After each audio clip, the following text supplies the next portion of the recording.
मैं आज आप लोगों को जो कि विज्ञान के चैप्टर में जो कि पढ़ाने चल रहा हूँ, अगर कोई भी हो, चाहे रेलवे ग्रुप डी हो, चाहे रेलवे का कोई भी एग्जाम हो, चाहे एलपी हो, चाहे एनटीपीसी हो, चाहे ग्रुप डी, जो कि ग्रुप डी आने वाला है, उसके लिए मैं आपको साइंस स्पेशल पढ़ाने चल रहा हूँ, जो कि 25 क्वेश्चन जो कि साइंस का किसी न किसी एग्जाम में पूछता है। ग्रुप डी में जो कि साइंस का विशेष महत्व है, जो कि उसमें 25 क्वेश्चन पूछा जाता है। यदि साथियों यह वीडियो अच्छा लगे तो प्लीज़ इस वीडियो को अपने दोस्तों तक लाइक शेयर और चैनल को सब्सक्राइब करना ना भूलिएगा। मैं आज आप लोगों को पहला चैप्टर पढ़ाने चल रहा हूँ, जिसका नाम है गति। गति जो कि इसका है, अगर हम जानते हैं गति को, अगर हम बात करें मोशन, इसे इंग्लिश में क्या कहते हैं, इसे मोशन कहते हैं। आइए हम जानते हैं साथियों कि मोशन आखिरकार होता क्या है, अर्थात गति किसे कहते हैं। यदि कोई वस्तु समय के स्थिति में के समय के साथ साथ कोई परिवर्तन हो जाता है तो उसे गति कहते हैं। अर्थात यदि किसी वस्तु की स्थिति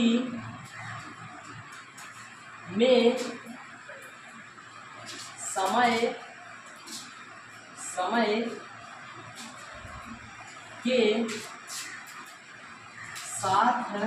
के साथ परिवर्तन होता है, उसे गति कहते हैं। अगर हम बात करें, यदि समय की स्थिति में कोई परिवर्तन ना हो, यदि किसी वस्तु की स्थिति में समय के साथ साथ परिवर्तन होता है, उसे गति कहते हैं। जैसे हम एक स्थान से दूसरे स्थान तक जाते हैं, तो उसमें हम जब एक स्थान से दूसरे स्थान तक जाते हैं तो हमें एक स्थान से दूसरे स्थान तक जाने में क्या होता है, कोई समय लगता है, अर्थात उसमें कुछ समय लगता है। हम एक स्थान से दूसरे स्थान तक जाते हैं, उसमें कुछ क्या हमारा स्थान भी परिवर्तन होता है। यदि किसी वस्तु की स्थिति में समय के साथ कोई परिवर्तन ना हो तो उसे क्या कहते हैं, तो वह वस्तु हमारा क्या होता है, विरामावस्था में होता है। इसमें होता है तो वह वस्तु विरामावस्था में होती है। आइए साथियों अब हम जानने की कोशिश करते हैं, अर्थात गति के कितने प्रकार होते हैं। तो अगर हम बात करें गति की, जो कि गति हमारा 3 प्रकार के होता है। पहला होता है सरल रेखी गति। सरल रेखी गति, अगर हम बात करें सरल रेखी गति किसे कहते हैं, एक ऋजुरेखी मार्ग पर, एक ऋजुरेखी मार्ग पर कोई वस्तु गति करे, उसे क्या कहते हैं, उसे सरल रेखी गति कहते हैं। सरल रेखी गति कहते हैं।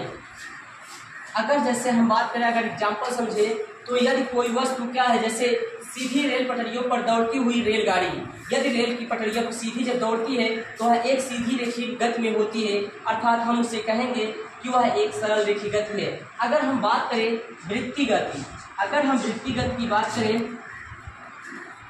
वृत्तीय गति जो कि वृत्तीय गति, यदि कोई वस्तु क्या हो, एक वृत्ताकार पथ पर गति करे तो उसे हम क्या कहेंगे, उसे हम वृत्तीय गति कहते हैं। जैसे कोई वस्तु क्या होती है, इस पर क्या है, अगर गति करते हैं उसे वृत्तीय गति कहते हैं। एक होता है हमारा दोलन गति। आइए हम बात करते हैं दोलन गति।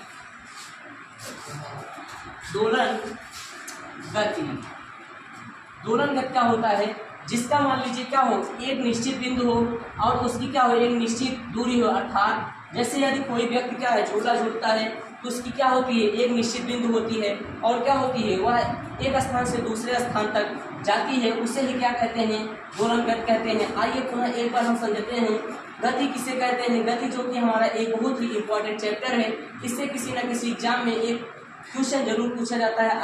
आखिरकार जैसे रेलवे ग्रुप डी के लिए स्पेशल, यदि किसी वस्तु की स्थिति में समय के साथ साथ परिवर्तन होता है उसे गति कहते हैं। यदि उस वस्तु की स्थिति में कोई भी परिवर्तन नहीं होता है उसे विरामावस्था कहते हैं। जो कि गति 3 प्रकार के होते हैं, सरल रेखी गति, ऋजुरेखी मार्ग पर यदि कोई वस्तु क्या करती है, गति करती है तो उसे क्या कहते हैं, उसे सरल रेखी गति कहते हैं। जैसे रेल पटरियों पर दौड़ती हुई रेलगाड़ी। वृत्तीय गति किसे कहते हैं, यदि कोई वस्तु वृत्ति मार्ग पर क्या करती है, गति करते हैं, उसे वृत्तिगत कहते हैं। दोलन गति किसे कहते हैं, जिसका एक निश्चित बिंदु होता है और क्या होता है, वह एक स्थान से दूसरे स्थान तक क्या करती है, अपना गति करती है। जैसे हम बात करें तो झूला झूलता है, कोई बच्चा या कोई आदमी झूलता है तो उसका एक निश्चित बिंदु होता है।